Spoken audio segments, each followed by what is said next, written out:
참 예수님,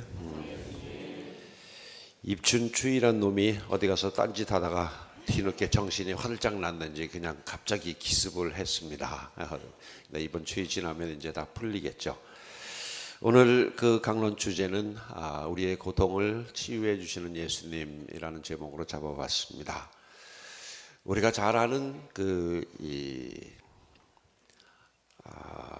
박완서 씨가 있죠. 우리 시대를 대표하는 그 문인입니다. 근데 그분이 자기 인생에 그런 겪었던 아픔들을 이야기하는 그런 책이 있습니다. 그분은 같은 해에 남편과 아들을 잃습니다. 남편은 병으로 죽고, 그리고 그 아픔이 아직 아물기도 전에 갑자기 그 아들을 잃습니다.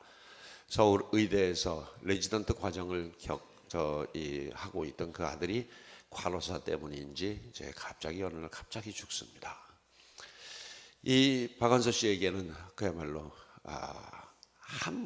단 한 번도 부모의 속을 썩인 일도 없고, 또 제가 왜 저러나 하는 그런 우려조차도 끼치지 않은 정말 이 사랑스러운 아들이었습니다.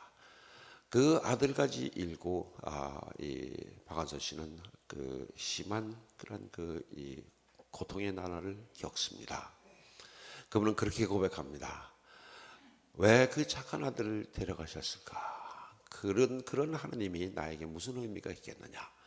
그래서 그는 아침에는 하나님을 죽이고, 또 저녁에는 다시 하나님을 또 살려내고, 또 그 다음날 아침에는 또 하나님을 죽이고 또 살려내고, 하나님을 죽였다가 살렸다가 그 마음속에서 자기 원망의 대상을 그 하나님으로 삼고 죽였다 살렸다 하는 일을 반복합니다.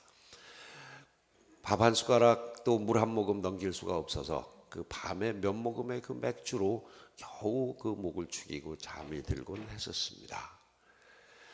그런 날을 그냥 보내다가 이혜인 수녀님의 주선으로 그 수녀원에서 며칠을 지나게 됐는데, 거기에서 마침 19살짜리 그 수련하고 있는 그 수녀님을 만납니다. 아마 고등학교 졸업하고 막 왔을 겁니다. 근데 그 수녀님하고 이렇게 얘기를 하는 과정에 그 수녀로부터 같은 굉장히 충격적인 이야기를 듣습니다. 그 수녀 말은, 선생님, 저도 수녀원 들어오는 날 제 사랑스러운 동생을 묶어왔습니다. 정말 저도 아끼고 사랑하는 이 동생을 무덤에 묻고 그날 그 수녀원에 들어왔습니다.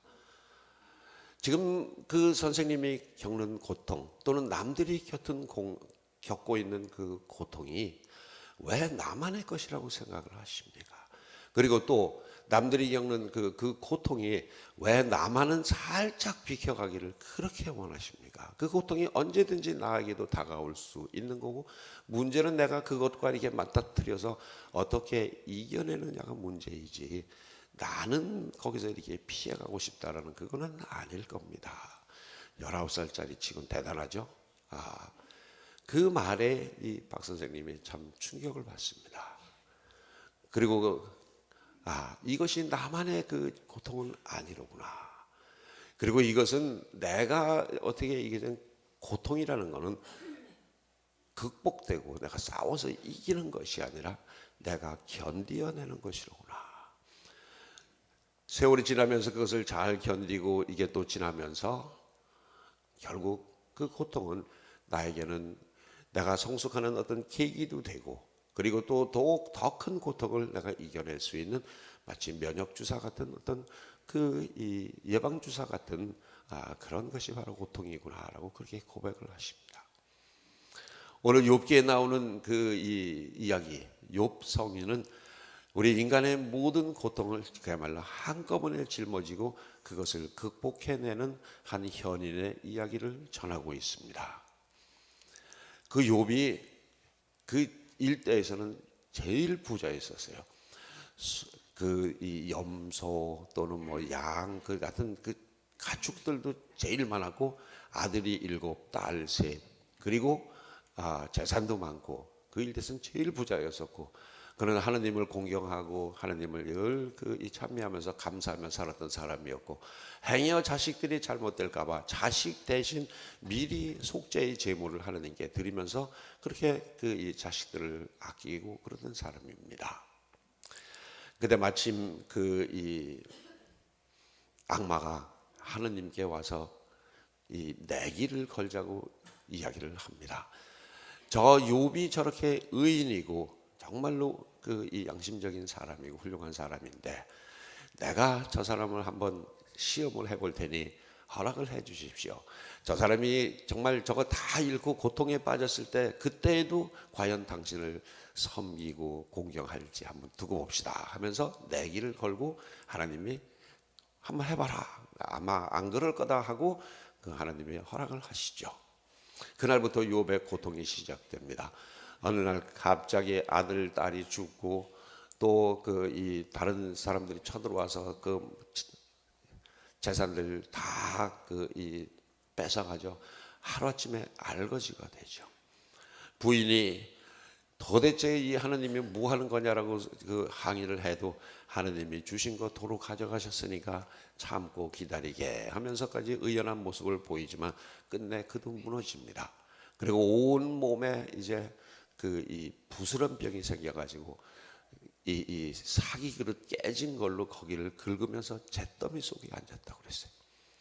그러면서 슬슬 이제 이 마음이 이제 괴로워지기 시작을 하죠. 친구들이 찾아와서 위로하고 막 그래도 이제 욥은 이제 그 친구들에게 퍼붓습니다. 도대체 내가 뭘 잘못했고 하나님이 인간을 축복해주고 행복의 길로 이끄신다고 하면서 이게 뭐냐, 내가 뭘 잘못했길래 왜 나만 이런 고통을 당해야 되고, 세상의 모든 사람들은 다 잘 살고 있는 것 같은데 오히려 악한 놈들, 나쁜 놈들이 잘 살고 있는데 왜 나만 이런 고통을 받아야 되느냐, 도대체 하나님 어디 있느냐 하면서 친구들에게 막 악담을 퍼붓죠. 그러면서 그는 이렇게 얘기합니다. 내가 태어난 그날은 저주를 받아라, 나는 차라리 태어나지 않았으면 좋았겠다 하면서 자기 신세 한탄을 하고 하나님을 원망을 합니다. 그때 하나님이 보내신 어떤 현자가 와서 이야기를 합니다. 이 사람아, 고통은 누구나 다 겪는 거고 하나님은 너를 결코 버리지 않을 거야.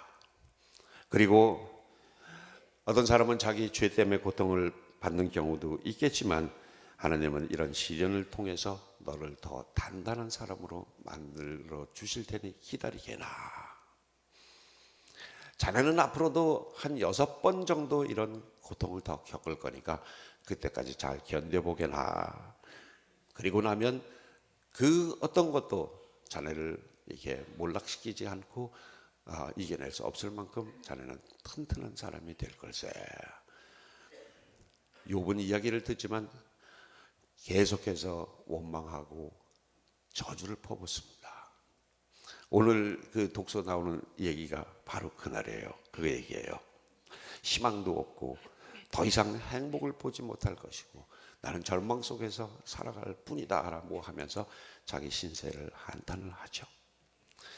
도대체 죽음보다 더한 이 고통을 내가 어떻게 극복하란 말입니까? 어떻게 이겨낼 수 있습니까? 하면서 항상 원망하고, 정말 아까 박완서 씨처럼 하나님을 죽였다 살렸다 하면서 이제 그렇게 하죠. 맨 끝에 가서 드디어 하나님께서 개입을 하십니다. 욥이 어느 정도 자기 고통의 의미를 깨닫고 난 뒤에 하나님이 개입을 하십니다. 욥은 이렇게 고백합니다. 고통이란 인생의 한 부분이구나. 그리고 그 고통은 나만이 겪는 게 아니고 이 고통을 통해서 내가 보다 큰 사람으로 다시 태어날 수 있는 게 바로 고통이고 하나님이 나에게 주신 하나의 이게 축복일 수도 있겠구나라는 그런 생각이 미칠 때 하나님이 그에게 이제 등장을 하십니다. 내가 이제까지 항의하고 대들고 원망했던 모든 것 다 용서하십시오 하고 고백을 할 때 하나님이 등장하셔서 이렇게 그를 꾸짖습니다. 이 경솔한 인간아, 내가 허락하지 않는다면 내가 숨 쉬는 것, 또 하루하루 살아가는 것, 그리고 나아가서 내 코털 하나 내 마음대로 할 수 있을 것 같으냐. 너에게 주는, 네가 갖고 있는 모든 고통은 내가 허락한 일이고 그것을 통해서 나는 내가 인생의 참 의미를 깨닫게 하기 위함이다 라고 욥에게 야단을 칩니다. 그때 욥은 비로소 그야말로 무릎을 꿇고 하나님 잘못했습니다, 용서해 주십시오 하고 고백을 하죠. 이 욥기의 맨 끝 장면은 그렇게 나옵니다. 하나님께서는 욥에게 그전보다 훨씬 더 많은 재물과 축복을 내리셨다. 그래서 해피엔딩으로 끝납니다. 자, 욥기가 우리에게 주는 이 의미는 그런 겁니다. 누구나 다 그야말로 이 손톱 끝에 박힌 그 가시 하나가 세상에서 제일 크고 고통스러운 거죠. 나만이 고통을 겪고 있는 것 같습니다. 근데 따지고 보면 그게 나만의 것이 아니라 우리 모두의 그런 인간의 기본적인 조건입니다. 칼 야스퍼스라는 그 철학자는 이렇게 얘기를 합니다. 인간이 아무리 몸부림치고 아무리 애를 쓰고 노력해도 극복되지 않는 그런 몇 가지가 있다. 첫째는 죽음이요, 둘째는 고통이라는 그 고약한 놈이다. 그리고 항상 우리는 어떤 죄의식 속에 이 죄의식과 아쉬움 속에 살고, 그리고 또 항상 몸부림치면서 뭔가를 향해서 이 애를 써요 살아가는 사람들이다. 그것들은 내 힘으로 극복되지 않는 한계 상황이다. 항상 그냥 몸에 우리가 함께 내 인생의 동반자로 삼고 그렇게 살아가야지, 그것을 거부한다고 해서 그것이 나에게 떨어져 나가는 게 아니다라고 이야기를 합니다. 바로 그것처럼 고통은 내 인생의 어떻게 보면 한 부분이요, 동전의 양면처럼 내가 행복하다면 그 뒤에는 항상 고통이 또 따르게 되어 있는 게 인간의 조건입니다. 우리 교회는 그것을 아담과 하와가 지은 원죄의 그런 결과라고 그렇게 얘기를 합니다. 인간의 운명이 그렇게 돼 있어요. 이런 운명을 확 바꿔놓을 수 있는 그런 가능성을 제시해 주시고자 하나님께서는 예수님 당신 아들을 세상에 보내십니다. 우리들이 고통 속에서도 희망을 보고 그 고통을 치유받고 새로운 사람으로, 행복한 사람으로 다시 태어날 수 있는 그 길을 예수님께서 열어주시죠. 오늘 복음에 보면 많은 병자들을 치료해 주시고 수많은 사람들을 만나면서 주님께서 그들에게 그런 아픔들을 다 치유해 주셨다, 그렇게 전합니다. 예수님은 치유자이십니다. 우리가 그 사막 같은 그런 곳에서 만날 수 있는 오아시스의 샘물이라고 할 수 있겠죠. 우리의 모든 아픔과 고통 속에서 희망을 바라볼 수 있는 그 존재가 바로 예수님이고 우리는 그분을 믿는 사람들입니다. 근데 그분도 우리보다 훨씬 더 고약하고 그야말로 있을 수 없는 그러한 고통을 통해서, 죽음의 십자가의 죽음을 통해서 바로 우리의 상처를 치유해 주시는 그런 분이 되시죠. 당신이 먼저 그 고통의 길을 가세요. 흔히들 열심한 사람들은 그렇게 얘기를 합니다. 내가 지금 이 받고 있는 이 고통은 예수님의 그런 십자가의 그 형벌의 고통에 비하면 아무것도 아니지요. 그냥 잘 참아 받으렵니다. 참 대단히 훌륭한 이 신앙입니다만 맞는 얘기입니다. 근데 내가 실감을 하지 못할 뿐이죠. 예수님께서 먼저 그 길을 가셨고 그 길을 통해서 우리들의 고통과 아픔을 치유해 주시는 분이라는 게 오늘 교회의 가르침이고, 그게 바로 복음입니다. 복음이란 복된 소리라는 뜻이에요. 기쁜 소식이라는 뜻이에요. 어둠 속에서 빛을 보지 못하는 사람들이 빛을 보고 아픔과 고통을 겪는 사람들에게서 어떤 치유의 그런 이 희망을 발견하고, 그게 복음이고 기쁜 소식입니다. 예수님께 희망을 거십시오. 그리고 그 고통이 나만 그렇게 당하고 있다고 생각하지 마십시오. 누구에게나 다 그야말로 인생의 동반자고 동전의 양면처럼 기쁜 날이 있으면 슬픈 날이 있고 행복한 날이 있으면 또 고통의 날들이 있고 그것을 내가 잘 견디어낼 때 우리에는 정말 완전히 다른 사람으로 또 새로 태어날 수 있는 그 길이 열릴 겁니다. 그때 만나는 하나님이 진짜 하나님.